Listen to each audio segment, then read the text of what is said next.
Hey there, folks. Happy Wednesday. This has been a very eventful week. A lot has happened. Not all good things. Some good things, though. But very important stuff transpired. And this is something that I wasn't sure I wanted to make a video about. What I was telling myself as I was going through the ordeal, which I'll get into shortly, won't beat around the bush too much, is that if I'm going to make a video about this, then I want to, do it in a way that's productive. It's not just to vent, it's actually to be helpful to someone, to give others advice if they're caught in a similar situation to what I just experienced. I should preface this video by saying I'm fine now, I'm okay. I'm a little bit rattled still, there's still some moments that are a little off, but overall, I am fine. So, the best way to start this is with just how it all began. So, late last week, I went into work remotely, as I always do, and we had a little meeting set up virtually, and I was like, oh, this is a short little meeting, I wonder what this could entail. So I stepped into the meeting pretty early in the day before I really even started my work. Maybe I warmed up a little bit, did a few little tasks I don't actually remember anymore, but I got on the computer to the meeting. I just figured, oh, we're going to talk about the budget and stuff like that I don't really understand, but I'll try my best to understand it and be here for it. That's why I'm hired, of course, and my job's very important to me. And the meeting lasted about 2 minutes, I'd say, and in the span of a breath, they effectively said that our office will be closing in now less than a month's time, and as a result of that, myself and a lot of other really good folks will be unemployed. And the meeting ended, pretty much. So that was a really sucky blow. It was a difficult day. For context, I've been working at this position for almost exactly the past 4 years. And without that job, I wouldn't be here in my own apartment. I've been here for 3 years. So it was a very important job to me. I'm still at the job, which I'm really happy about. It's a great job. Wouldn't change a thing about it. I love the people there. And my termination is not my fault. I didn't do anything wrong. It was just a vertical thing. I don't blame anybody. It's just natural. That's what happens. You know, if weird things happen with the numbers, then the company's gonna have to cut its losses. It's just a natural part of the system, and I can only respect it. I'm not even mad. It sucks, sure, and it's gonna set me back in a few ways, or at least it has set me back. I'm better now, though, but it's just a way of land, and I'm alright, and I'm working on solutions for that. But now I want to get to the next day. So, coincidentally enough, I mentioned this in a few other videos, I also had a part-time position lined up at a pharmacy to supplement my income and also to give me some more social experiences. Only good intentions, right? And it just so happened that the day after I learned that I would be terminated in a month, that was going to be the day of starting my tenure at this pharmacy. I won't go into too much detail, and frankly, I don't want to, because it was not a good time for me. I went to that pharmacy for 5 hours' time, and I should say nothing wrong with this pharmacy at all. All good people. Everything, as far as I'm concerned, was normal. Simply the chemistry wasn't there. It was not a position that I could uphold. So I did my best to hold out throughout my shift. I left with my tail between my legs, and ultimately I resigned the day after, or maybe 2 days after, I don't remember, but simply it was just something I was not able to do. Again, I'm not going to go into details, but I will say this resulted in my first autism-driven panic attack that I've had in many years, maybe 2 or 3, I'd say, and that's a long time for someone who's on the spectrum, to go without a genuine anxiety attack for 2 years. I think that's a record for me since high school. So I guess I should start by saying, what is the difference between just a neurotypical anxiety attack and an autistic-driven anxiety attack? Because everyone gets anxiety, everyone gets attacks of some sort, everyone has medical emergencies. Honestly, I couldn't give you a concise answer. I'm not an autism expert, I'm someone who's on the spectrum, but I don't know everything about the spectrum, and neither does anyone else, really. You can ask any doctor, they're not going to know everything, right? Best way I could try to explain it, and this is just layman's terms, and I'm not even totally confident in this answer. For most people, baseline, if there's something that comes into their life that's an inconvenience, it's not their territory, or they're just not comfortable, then Hopefully, worst case, they're like, oh, this sucks. Let me just get through this. Let me try my best. I'll do what I can here, put on a good face and all of that. Then I'll go home. I know I can relax after that. I'd imagine, like, this isn't always, of course, but more often than not, it's pretty base level. Near typical people have the tools that they need to handle something, just get through it, and then come out of the other side just being like, that was a difficult experience, but I'll be okay. For the autistic folks, and again, we're all so different. The reason why it's a spectrum is because everybody copes differently, functions differently, has unique tools or a lack of tools, right? The best way I could describe it is like having your head underwater. When you have your head forced underwater, you can't outthink that, right? Physically, you're suffering. You're in actual prolonged agony. You're ill, effectively. So what happens, at least for me, again, it's different for everyone. I get short on breath. My heart starts racing. My brain goes really fast. It doesn't matter how well I've learned a new task. Even if I learn to do it in like less than an hour, I can do a lickety split. If there's a very slight provocation or inconvenience, I can no longer perform that task. I revert, basically, as if I have no idea what I'm doing. I do know what I'm doing. I know what I have to do, but the anxiety, the thoughts, and the breathing are driven to such an extreme, I can no longer do what I need to do to just mask through it. If we've talked about masking before. So it's effectively borderline impossible to get through whatever's going on.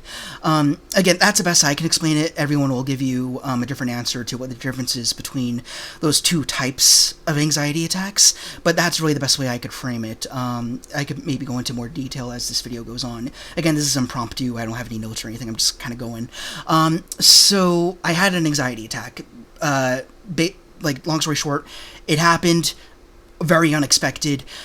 I can't believe I got through that day in one piece. I finished my shift, and I appeared comfortable as I was leaving, but I was really shaking in my boots. When I got back to my apartment, I was unwell. I felt sick, like I was hit with a terrible flu. My brain was going in all sorts of directions it hasn't gone in again, many years. So it was bizarre. But fortunately, I did have some tools that I acquired in the last 4 years, so I knew how to deal with this, like, very special, unique event, should it happen on the off chance in the future. So that's what this video is about. It's not necessarily about what happened to me, or me just venting or moping. I'm through that. I'm done with that. It's more to say I had an anxiety attack driven by autism, high-functioning autism, Asperger's, whatever you want to call it. However, overall, I believe I figured out how to survive it and get through it. So as I go through the steps of what I did, keep in mind, you should take this with a grain of salt, because all people, forget autism or not, anyone with anxiety, they're going to have different tools. They're going to have different things that make them happy. They're going to have a certain, what I call a shelf life, as to when eventually that anxiety or stress dissolves and goes away. For some people, it could be matter of minutes. For some people, hours, days. Unfortunately, for some folks, months or years, like depending on who you are and what keeps you ticking. So anyways, anything I say here might work for you, might not. If it doesn't, try framing it in a way of how it could help you from your perspective and what helps you along the way, right? This is all just coming from me and the steps I took. So when I got back from the part-time job, which again, I quit the day after, I knew I was in a wrecked state and I wasn't thinking logically. I was damaged. That's the best word I could use. I felt damaged. I couldn't function. I knew I wasn't thinking logically. That's the first step. If you're having any type of psychological attack, know that your mind is over-amplifying the truth. That's something the autistic mind does, especially. It takes emotions like happiness, love, hatred, sadness, and amplifies it tenfold. Like, if you were looking at a math problem and you have the number 2, and then, I know that might be backwards in the camera, but you get what I mean. And you see that little, what was it called? Exponent or whatever. You see a little tiny 10 in the upper right corner of it. And that means it's 2 10 times over. That's what the autistic mind does to any feeling. Most feelings, anyways. Depending on how you're tempered and how self-aware you are, right? So, I knew this wasn't my natural state of being. Wasn't how I normally was. I was weakened. My foundation was crumbled. And I knew in that moment, stop trying to think and figure out how to relax and get back in the rhythm what you usually do. So that's the immediate response, not even short term, like immediate in this moment, what the hell are you going to do? Don't just sit there and wallow in it. Just focus on recovering, drop everything else, go home, get to a familiar environment, whether you have fidgets, video games, TV, do it. Doesn't matter. Drop everything and get it done. So important. Take care of your mind first before you can actually take care of any other superficial problems. When you're having an attack like that, work is superficial, family is superficial. Take care of yourself. But then again, if family helps you, if work helps you to get through it, then yeah, do that too. But then again, if you're at this low, then odds are maybe those exterior factors won't be able to help you in that moment. Just know that the best resource you have right then is you. You know yourself best. So do whatever it takes to bring things down, calm down, rest, sleep, wake up, keep repeating that process until hopefully you're some semblance of better. Again, for some people, it could take days, it could take weeks. So once more, I can't speak to everyone. But again, I've been preparing myself for 4 years if anything like this was to happen again. So that's why I know what to do, and some people unfortunately don't. That's why this video exists. So, over time, I learned to calm down a little bit. And fortunately, it was a weekend right after that, so I had all the time I needed. So that was a benefit I had that not many others would be lucky enough to have, so I acknowledge that. But I used the weekend to drop everything, not do what I typically do. Like, I have a routine where, like, I go to, like, on Friday evenings, I go to the lake and do a walk, and on Saturday I do my writing, and on Sunday I sit in. This weekend I just stopped. I just, like, sit, rest, relax your body. Physically, I felt exhausted, which is a crazy thing. Like, I went for a 4K run or something, and I just couldn't move. I felt like actually sick. It was wild what 5 hours can do to someone. So I just do lie down, watch TV, rest, eat, go to the bathroom, sleep, nap, whatever you need to do to reset your brain. So important. And if you feel any inkling of, I kind of would like to play a video game or watch TV, read a book, or in my case, customize an action figure, which I've actually done, and working on that right now, and that helped me to recover a little bit, then by all means do it. The last thing you want to do is just be stuck in that rut too long. That's another footnote here. Yes, drop everything to rest, but don't do it for too long. You want to get back to your old habits so you can reconstitute your typical non-shaken up self, right?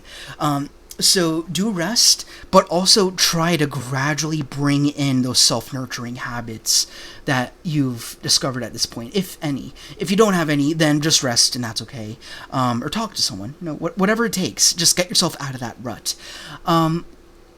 And the next step of how I quote-unquote recovered, I wouldn't call this a recovery, more just like treating an ongoing problem, right? Is I actually, again, kind of hopping off from like saying, if I have the urge to do something that I enjoy, just do it. Don't ask questions about it, just go ahead and do it. It was really late at night. I'm like, you know what? I'd like to go for a walk. It was like midnight, maybe 1 a.m. I don't remember. I went for a walk, just listening to music. I'm like, all right, let's see what this does for me. I was walking around this courtyard that I really like. Just vast field. There's some kids that play sports there and some stuff like that, but in the dead of night there's no one there, which is really good. But you can still see where you're going. So I was walking, listening to music, and suddenly I'm starting hearing these words in my head. I don't know where they came from. Like, was it the music? Was it just being outside, getting fresh breath? I don't know. You take it as you will. But putting myself in just those right circumstances, I was able to come up with the idea for a poem. You know me, I love writing and art and stuff like that. I came home, I actually cut my walk short. I came back to my apartment as soon as I could, got on my computer right here, wrote not even the full poem, just like the base body for it, and then a few little notes I could wrap up later, and I finished there. And something really just dropped out of me. I just felt like myself again. And again, this is a case where I iterated, this is just my experience. It's not going to help everyone. Not everyone has an artistic vision. Not everyone's creative, and that's okay. But that's just something that helped me. So try, if you don't have that in you, think of what that equivalent would be. Maybe there's like a task that you really enjoy doing. Maybe you just love math or Minesweeper. I love Minesweeper. It's something I picked up recently. If you're more analytical, or you've got some traits that define who you are, that ground you and bring you back to reality, that's what you need to do. But again, going back to my unique experience of how this poem helped me, maybe one day I'll share it here. Let me know if you want it. What I realized through writing that poem is when you're autistic, and this is just a theory that I've been working with for only less than a week, so it might not be true, so take it with a grain of salt, but if it works for you, then by all means, give it a try. As I mentioned before, when you're autistic, your emotions are amplified tenfold, hundredfold, whatever.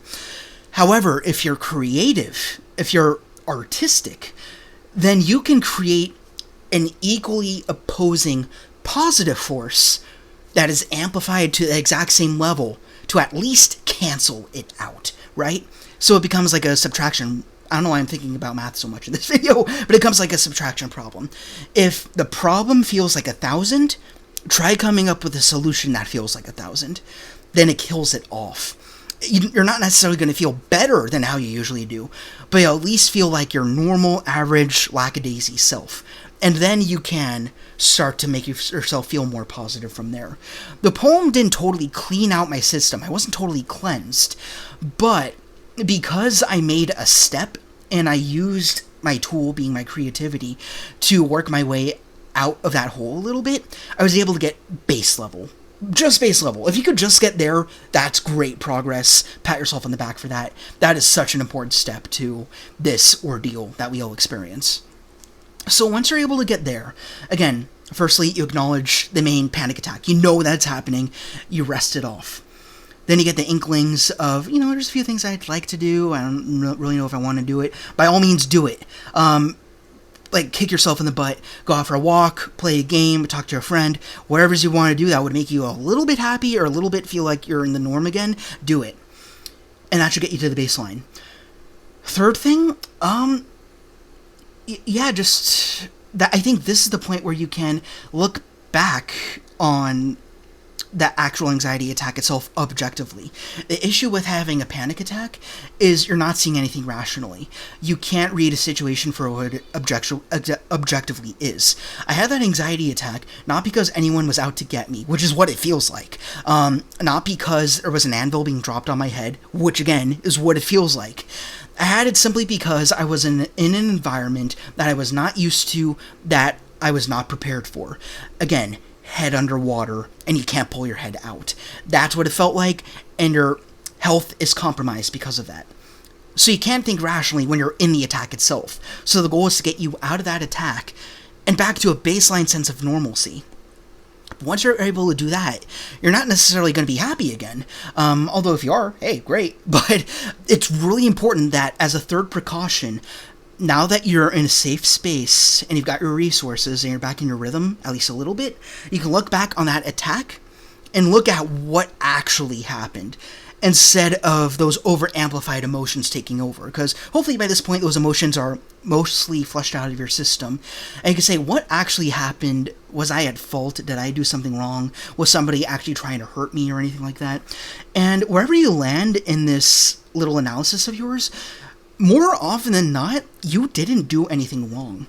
I mean, unless you're performing a criminal act or you're doing something substance-related, odds are you weren't at fault for whatever triggered that anxiety attack. You probably didn't do anything bad. You just happened to be in negative circumstances that didn't align with you. Or somebody else was causing you a problem, in which case get rid of them, obviously. But for me, there was no person who was causing this issue. Not me, not someone else. I was just simply in a bad situation, whether it's a work situation, a life, social situation. It was just not a place where I would be okay. Like, you could equate this to being someone who's autistic, very antisocial, can't be around too many people or lights or noises, like, say, in a public space like a mall or a party. I'm one of those people, and I've learned to temper myself over the years, so I'm better with that. But 4 years ago, 10 years ago, I would not be able to handle it, right? So I'd be in the same level of situation. So different situations put people into this horrible, wretched state of mind, and there's different ways to get you out of that. But digressing, again, the goal is to look back on this anxiety attack you did have, and now that you are no longer overwhelmed with thoughts, analyze what happened recognize that it's not your fault, because odds are it's not, and try to just analyze what happened rationally, step by step, summarizing in your head. You don't have to like dig up the skeletons and all of that and the feelings themselves. Just objectively, what happened? Where were you? Who was there? What was said to you? What did you do or not do?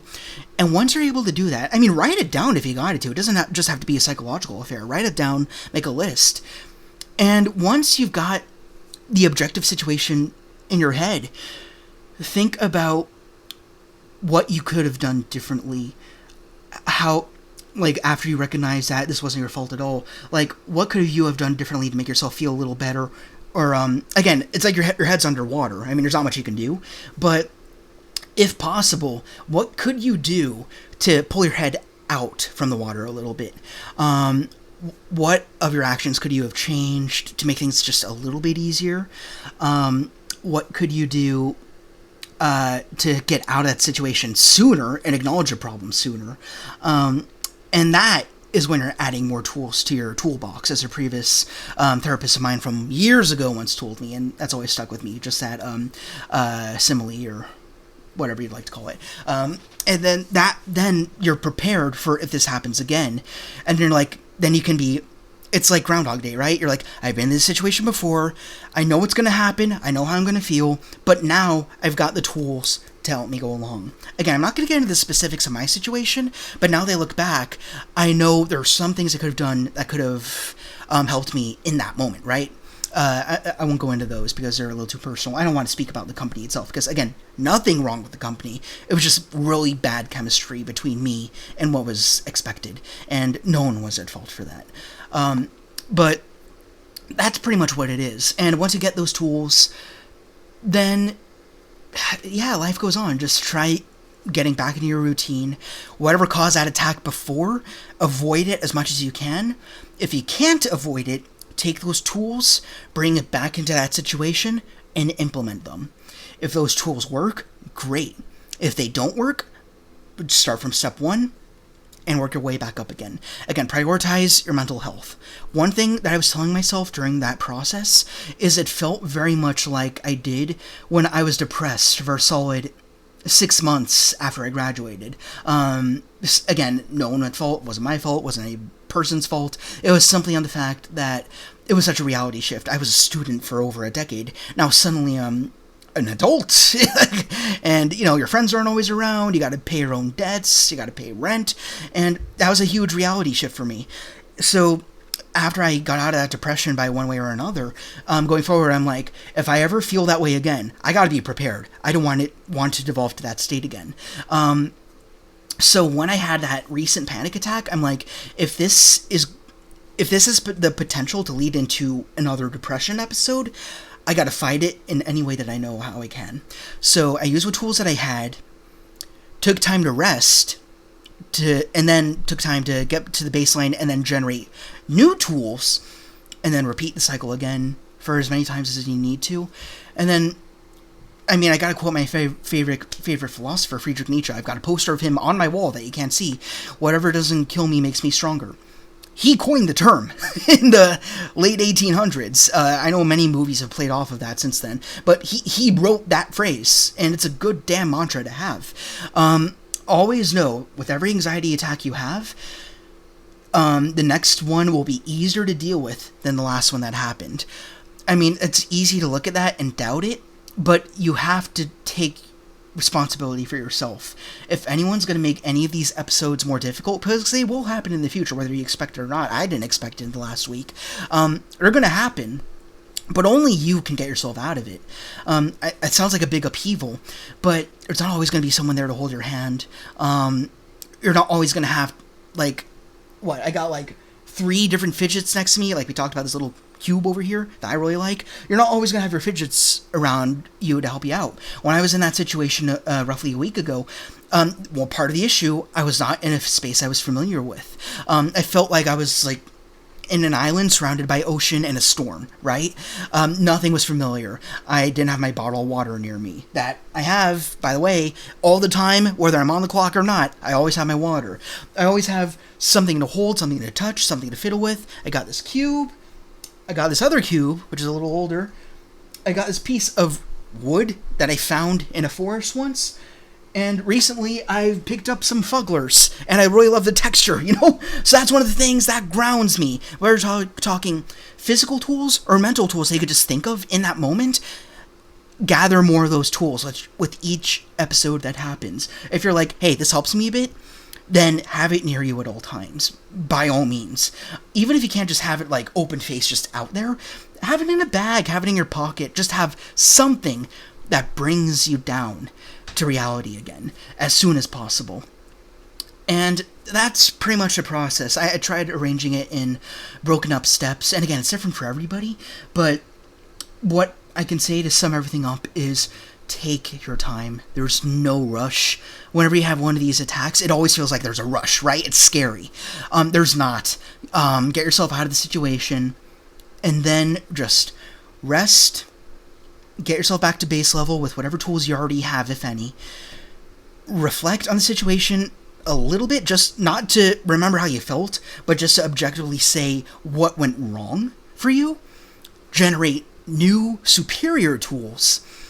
Get back to reality, your usual everyday headspace, and just go on with life. And if something happens again, repeat from step one. And you'll have more tools to be more prepared. So that's what that is.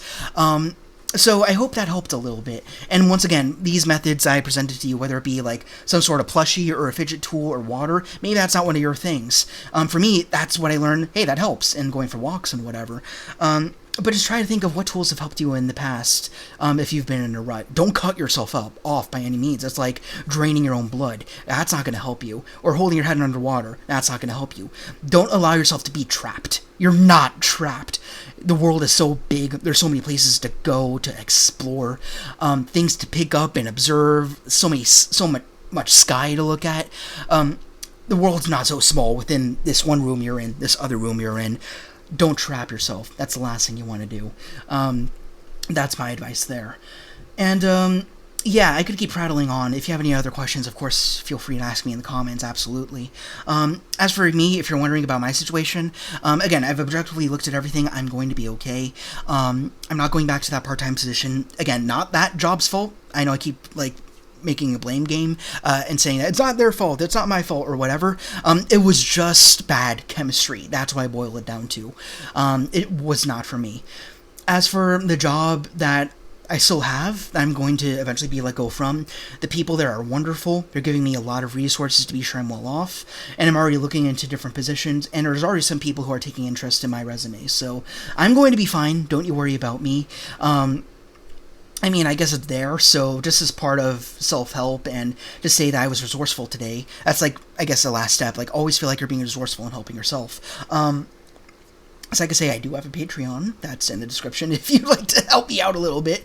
And I do, and you can become a member of my player display channel, which is in the description below, along with my third channel, Pod Plays, if you would like to check those out to help me. But you're not obligated. It just exists. It's just floating. But if you're like really, like, deathly concerned about me, which you don't need to be, those are there, so you can support me. And hey, that means you'll be able to help me retain my apartment, and I can keep making videos like this, so that'd be cool. Maybe one day I could turn this into a job. I don't know, a little part-time gig, right? Other people are able to do it, why not me? So, yeah, that's it. Looks like we're gonna cap off at half an hour again. I try my best to keep these short, but you know what, I always think about the length of these videos. Should they be short and concise? But ultimately, if something requires more detail and explanation, the longer it takes, the better. So I hope this is helpful to you. Let me know if it was in the comments below. If you have any other tips or you're able to improve on the formula that I presented to you, then drop those in the comments as well to help me and to help others. That's what we're here for. So, yeah, that's all I got. I'm feeling a lot better. I'm pretty much normal now. It's a generic and blah saying, I know, but it is what it is, and I'll figure it out. I do have plenty of time with resources I've been provided, and I feel okay. So take it slow, no heroics, just enjoy life, and make the needed steps to start fresh. And dare I say it, I'm a little excited for that. So it'll be interesting. So all that being said, take care, stay healthy, take care of yourself, those around you, and relax. You have time. I have time. We'll be alright. So do something fun. Reward yourself. You just watched a 30-minute video from some dude from across the planet. That's a lot of time. Go in the fridge, crack open a drink you like, get a treat, get some ice cream, go for a walk, play a game with a friend, watch a movie, whatever you want. Earn that. Like, reward yourself every evening. I tell myself that all the time since college. Reward yourself every single day. You're not telling yourself this, but you deserve it. And you gotta pat yourself on the back. Be your own cheerleader. So important. So, that's it. Take care, and have a great week.